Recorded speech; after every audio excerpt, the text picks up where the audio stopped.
Hi folks, welcome back to Stacey Can. Today I am making an apple rhubarb chutney. I like chutneys, and while I go over all of this, go ahead and follow along down below in the show notes with the recipe and hit like and subscribe while you're down there because that does help. Now, what is a chutney? Well, according to the Ball recipe book here, it is a combination of fruit, vinegar, and sugar cooked and seasoned with spices like onions and garlic or peppers. Spices often include cinnamon or cardamom or some of those. It's a pretty heavily influenced cuisine influence from the Asias and India. So that region of the world has a lot of chutneys, and they are really great complements to like omelets or souffles, any of your favorite meats, tofus, things like that. They're just a really great addition to those. You can even mix them in with salads and such. They really are pretty versatile. So you make a salad dressing with it if you want, or a marinade. That's also another fun thing to do too. So the ingredients that you need for this is 4 cups of apples that we're going to dice, peel, core, and I am going to treat them to prevent them from browning. And I'm using 4 cups of water and 1/4 of a cup of lemon juice. You can also use fruit fresh that you can get, and it's just a little powder that you sprinkle on. It's got ascorbic acid in it and such, so it's a great way to kind of keep it so it doesn't brown as you're mixing it all together. 4 cups of sugar, 2 cups of rhubarb diced. You can either use fresh or frozen for this. 1 lemon that we're going to be using here, or we're going to use the zest as well as the juice. I did get organic. It's okay if you didn't. Half of a cup of cranberries that are dried, and these do have these are sweetened. I couldn't find unsweetened cranberries, so I don't really think it matters because it's not a whole lot, and we're also adding 4 cups of sugar to all this. So chutneys, jams, jellies often have a lot of sugar, so it's a great preservative, and that's why. A teaspoon of cinnamon and a half a teaspoon of nutmeg. So the tools that you need, we do need a zester for sure. We're going to need a knife to chop things up there as well. I have a juicer too, and the zester, obviously we're going to take the zest off of the lemon for that and then juice it. I do have a chopstick. We are bubbling today, but it's fine to bubble with chutneys, in my opinion. I've got my Headspace tool, my lid lifter, my jar lifter, my ladle here, as well as my funnel. That's for the jars. This makes about 4 half pints. So I didn't bring out the big counter today. I just brought out my little tall stock pot. It's a pasta pot. That's what I like to use.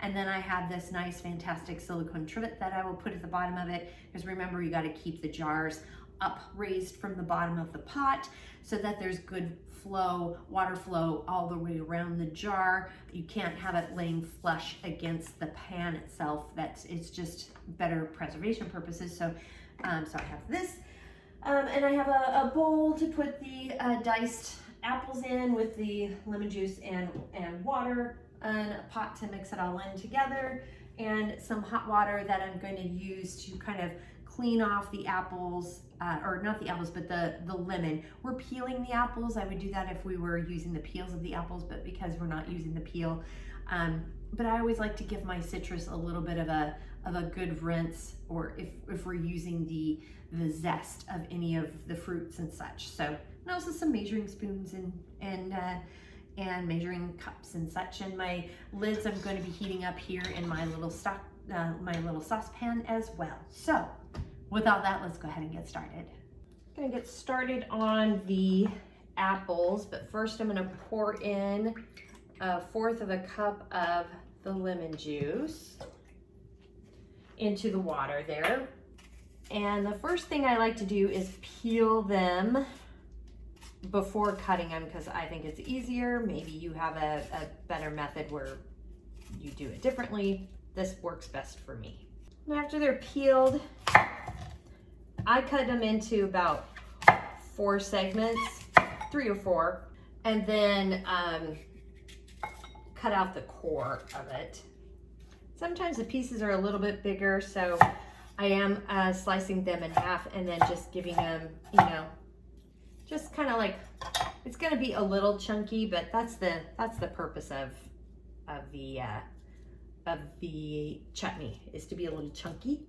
I'm gonna cut up the rhubarb now, and we need 2 cups of it, and it's just kind of diced.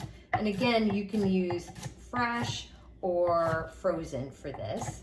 And I'm gonna add the 4 cups of sugar to the 2 cups of chopped up rhubarb. I just rinsed this lemon off with some hot water. This is an organic lemon, so I don't have to worry too much about pesticides and such on it, but I do still, when I'm using the zest of a fruit, I still like to wash it off with some hot water, just to wash off any dirt or debris or, I don't know, anything, some other person touching it at the store who rubbed their nose or something beforehand. So I do like to give it a little bit of a wash, a rinse, a good rinse. And I'm just zesting this lemon, the entire thing, over the pot. I like doing that over the pot if I can, because any of the oils that come out from the zest as you're zesting fall into the pot too. So you get all that good lemon goodness. So I got it fully zested, and now we're just gonna juice the lemon as well. I'm gonna add in the 1/2 cup of water, and also the apples that have been sitting in their little vinegar, not vinegar, but lemon juice and water bath, just to keep them from browning. Now I've kicked up the heat, and we're gonna bring this to a boil over medium-high heat, and just kind of stirring as we go. And while that mixture is coming to a boil, I am gonna go ahead and get the spices all put together. So I've got a teaspoon of cinnamon and a 1/2 teaspoon of nutmeg. So the mixture's come to a boil, and so I'm gonna drop the heat just a little bit so it doesn't, so we boil gently. And I've set a timer for 15 minutes. Now I'm gonna add the cranberries and the a teaspoon of cinnamon and a 1/2 teaspoon of nutmeg, giving this a stir. And now we're gonna boil gently until the mixture mounds on a spoon, which should be about 15 minutes. So I'm gonna go ahead and set a timer.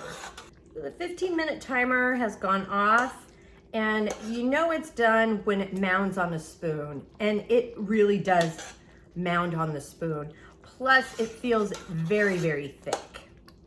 So I've got the jars heating up in the stock pot here, or in your canner, however you are processing your jars. And we're just gonna fill this to a 1/2 inch headspace. And I am bubbling this. There's no pectin in it, but it is getting thicker. So just be mindful that you're not putting extra bubbles in, but I think it's fine to bubble with this mixture. And I just need just a little bit more in the jar, or 1/2 inch, excuse me, there we go. We got a 1/2 inch headspace. And I'm gonna take the my paper towel here, and I'm just using the lid water to clean the rim. I'm gonna use my lid lifter here. And take my ring and just carefully put the ring or band on, whatever you choose to call it. And it's super hot, so just be careful. It is hot potato, and just fingertip tight. And then you wanna just move your, pick up your jar, and just do not tip or tilt, and carefully set it inside the canner or stock pot. I've got the jars in the stock pot here, and I've kicked the heat up to high. When it comes to a boil, I'll set a timer. I've got a rolling boil going, so I've set the timer for 10 minutes for my altitude. For more altitude information in your area, just check off here to the side or down below in the show notes. So the timer has gone off for my altitude, so I'm gonna cut the heat here, and then very carefully lift the lid away from my face, because that is a facial you don't want. And I'm gonna set a timer for 5 minutes. This is gonna allow the food in the jars to settle and help to keep it from seeping between the jar and the lid, and it helps with the sealing process. The 5-minute timer has gone off, so we can go ahead and take the jars out of the canner here. or the stock pot in my case. So you want to just bring them up and over. Do not tip or tilt. And there is water on top of the lid here, but just want to leave it alone. It will evaporate on its own. And we have our first seal. So they are sealing up nicely, which is wonderful. So this is how we make apple rhubarb chutney.